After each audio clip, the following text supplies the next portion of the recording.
আমি এত মানে আচমকা ব্যাপারটা, আমি কিছুক্ষণ মানে 2-3 সেকেন্ড পজ নিয়েছি। বলছি, মেয়ে ঠিক করে দেখলেন? বলে, হ্যাঁ হ্যাঁ ঠিক আছে, যা দেখলেন এখানে ফর্মে লিখুন।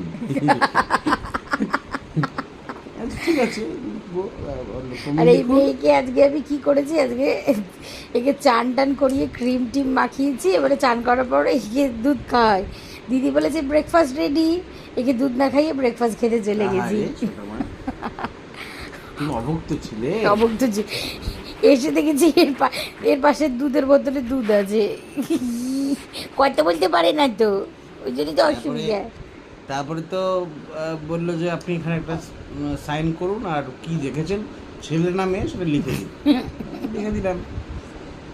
তারপর আমি জিজ্ঞেস করলাম, মা কেমন আছে, মা কেমন আছে? বলে ও বলে